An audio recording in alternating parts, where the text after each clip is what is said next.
Built by a Native American culture or migrant European population? No one knows for sure.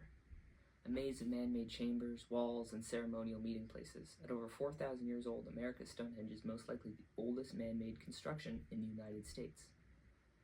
Those are the opening lines to the America's Stonehenge website. They make this place sound like an enigma, an archaeological wonder that has had scientists guessing to its true meaning and true origin for eons. And, well, not eons, but yes, it has. But not like how they're insinuating. Simply put, America's Stonehenge is a historical site in Salem, New Hampshire. That age of 4,000 years is somewhat dubious, but still historical. But broadly, the claim that the America's Stonehenge owners are trying to make for their whole property is that this is a megalithic site composed of two parts. The first is the calendar, the Stonehenge part of it.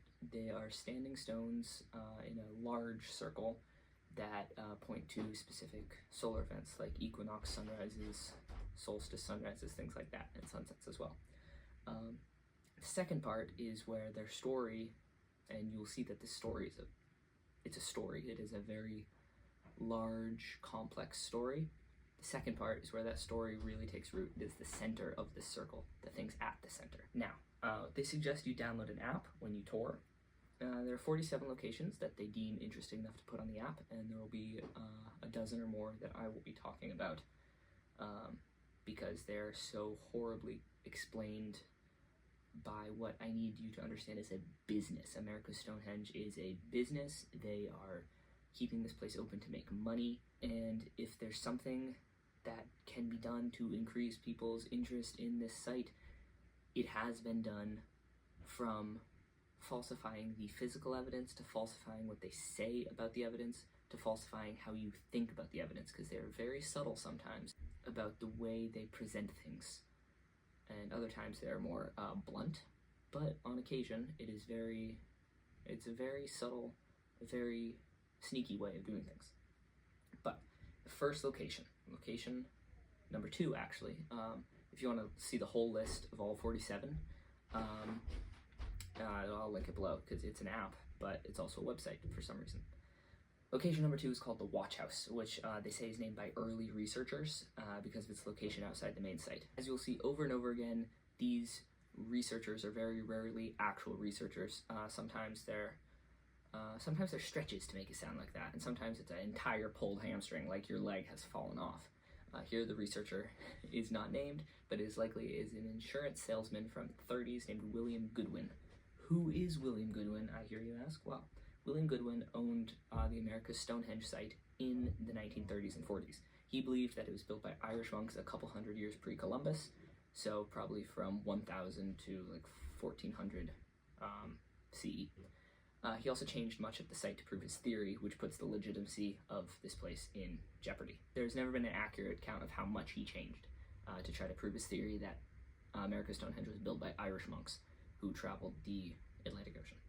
But keep the Irish monk thing in mind, because the America's Stonehenge owners will hold the Goodwin falsified a lot of the site in one hand, and also the isn't it weird how much connections to Ireland there are in the other hand, and they never seem to put the 2 and 2 together. But back to the Watch House. Site number 2, beginning of the tour, the app claims that this is a February 1st sunrise alignment, which means that on the 1st of February, the sun will shine through the door of the Watch House.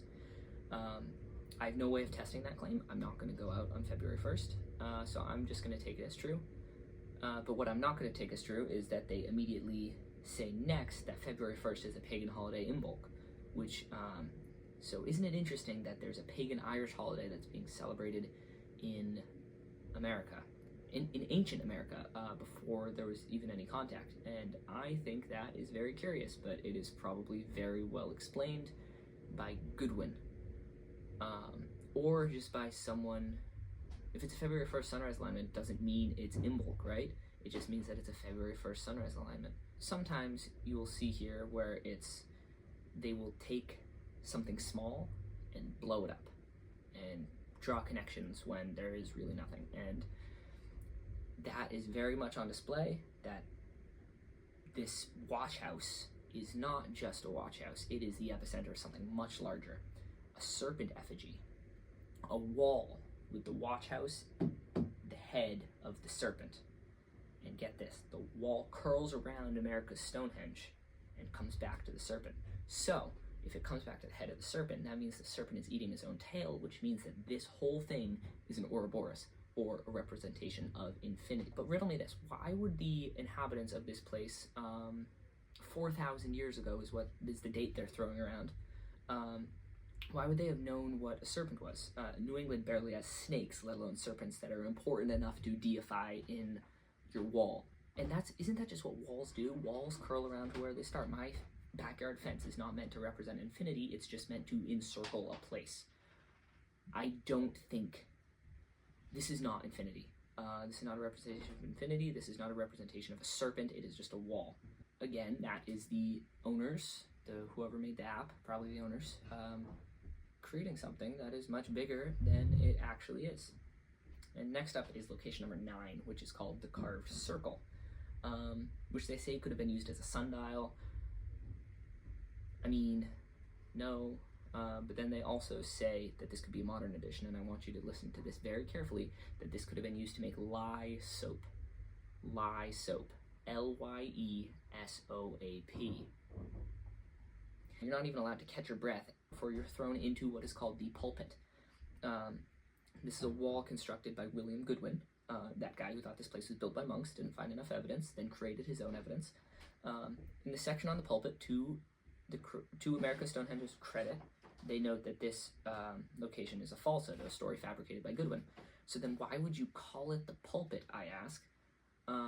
Because that pushes the wrong story. This is what I say about them being sly, them being sneaky, them putting the thoughts in your head. They say that this was a fabrication of Goodwin, and then they name it the pulpit. So there's something in the back of your mind that is like, maybe. It's a very sneaky thing for them to do. Why would they call it the pulpit? Because that is the story that brings people in. It is the Irish monk theory. It's one of the two theories about the middle. The bloodthirsty Native Americans or Irish monks. It's one of the two. But also in that section on the pulpit, they discuss a little bit about masonry, and I'm quoting this next part directly from the app. The top portion of this wall was reconstructed by Goodwin's crew. By comparing this area to other areas of the site that are more original and intact, there's a clear difference in the way that the wall was constructed. The older, more original techniques were more sophisticated than Goodwin's. On the older sections, the stones fit together much more securely, unlike the newer reconstructed areas where the stones are much looser. I want you to keep this in mind, that the picture they show here is self-admitted to being a post-colonial build because the rocks are that much looser. Location number 16 is called the 90-degree hole. It's a boulder that has a hole on the side, probably about 1 inch to 2 inches in diameter. The paper guide, though, it is noted on the paper guide that it is similar to gate posts that have been found in Malta, which is 4,500 miles away from New Hampshire. I have no words for this one-off comparison to Malta. It never appears again, and it is so stupid that I hope you have no words for it either, because it's stupid. It might be one of the weirdest comparisons they make here. Now, remember all that about the rocks being placed differently when Goodwin did it? Because at location number 17, which is called the compound, it looks like this, there's no mention of how the stones don't fit together all that securely. For reference, pulpit again, and an admitted Goodwin fabrication. But sadly, it is the story that brings people in. This is what the app says. It appears that a large structure once stood in this area. Talking about the compound, by the way. The foundation stones are much larger than those of the largest chambers on the site. It was most likely covered over by a large roof slab or a wood-thatched roof. It has been suggested that a small window in which light would pass through may have existed in the original chamber and would be in line with the winter solstice sunset. So if they don't even care about what they said 2 sites before or something like that, why would they care about anything else? If their story changes from minute to minute, how can we trust what they have to say about anything? Everything up until now has been a precursor of sorts, like a warm-up. This is showing you how they falsify things, and it's showing you what the things are. But the real show begins to come together with what they call the oracle chamber. The chamber is large, maybe like 20 feet long, and it's in a T shape. If the T had been rotated 90 degrees counterclockwise, so you enter through the left arm of the T down here. The app's bit about this talks about how this was a place where people would worship, and it is important to note now that the people are Native Americans again, not Irish monks. Suddenly, they change back to Native Americans. It is a place of worship. There are crannies in the wall where people would place items of worship. They use the word worship a lot. But then, in the midst of all this worshipping, there's what they call a secret bed, a nook in the wall where a person can fit quite comfortably. When I was there, I tested that. Yes, you can. And you can be hidden. And the app is very quick to note this, that a person is completely hidden inside the secret bed, but they can view any and all activity happening in the oracle chamber from that bed. There's a little gap where you can watch.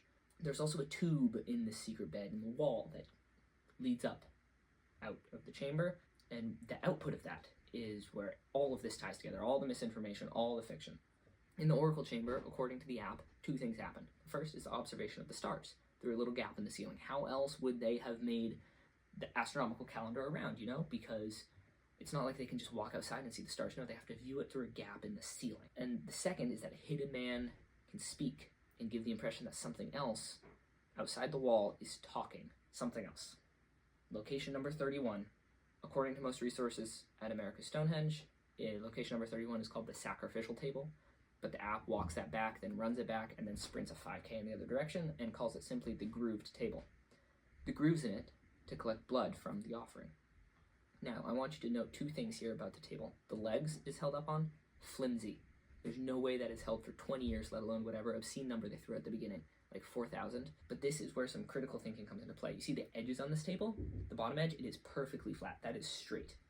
And as you can see from the other stones here, these are some of the calendar stones that they were shaped with a percussion technique where you hold a stone against something and you bang it with another stone, and it creates a little notch where the stone hit off.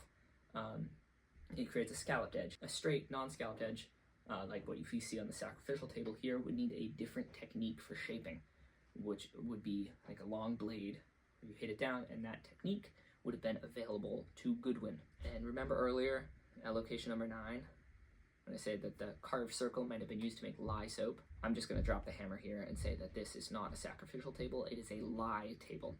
I'm sorry, no sacrifices were made on this table, except for lye, and it also might be a cider table used to make cider, where you'd press the apples and the juices would run down the grooves. But you could tell that it wasn't a sacrificial table just by looking at that picture, because where would that ravenous, godless crowd have stood? That place, around the table, they want you to be looking at the table, but no, you should be looking around, can fit 15 people, 20 people at most. So if we think back to the speaking tube from the oracle chamber, the hidden man hiding underneath the table making the crowd think the sacrificial table is talking, if there are only 15 to 20 people there, what are the odds they don't put 2 and 2 together? John was here, now he's not, and that table is speaking in John's voice. I don't know, man, that it's a table, it's not John. John just disappeared, and that's a table, so it can't be John. Also, what is the narrative that they're pushing here? Forget the lie table, forget the minuscule crowd, though that is a large problem with this, that they forget the human element. Where would all the people have lived? And also forget the logistics of Oz not being discovered behind his curtain. They're saying that a crowd would have gathered here, not of Irish monks because they're European and intelligent, but of dumb Native Americans who would have watched something be sacrificed, maybe an animal, but you do know that they're insinuating this was a human sacrifice. And they're saying that the table is talking, a hidden priest delivering rites as something dies above. And that is one crazy narrative. Let me take a brief moment to talk about the calendar part, the Stonehenge part. It's not even included in the main tour. When you get to the trail, the trail splits off to go back to the start, and the trail goes to look at the calendar, and it says the main tour is over. You can either take the optional trail or go back to the beginning. And why do they do that? Because it doesn't fit with everything else they're saying. This can't be a place for sacrifices and astronomical spot. But I believe that the calendar is real. I believe it's original. I believe it was built by Native Americans a long time ago. Maybe not 4,000 years, but something like that. This is due to a combination of the percussion techniques, again, visible on these stones, as well as the fact that it holds no resemblance to Ireland and has no storyline. If it bore a resemblance to Ireland, it would be Goodwin. If it had a storyline, it would be morphed by the owners of America's Stonehenge. The inside, though, that Goodwin marred, business-tinted area of ruins is almost or entirely completely fake. And that is the story of America's Stonehenge. We know nothing about what it looked like before William Goodwin. We know nothing about the extent of what he meddled in, how much he meddled with. It is not a serious archaeological site, but it is a way for some people to make a load of money and some people to say something that the owners agree with and have it be taken as a fact. If you're in the area, take a look, but don't go out of your way. And please don't take it all as fact.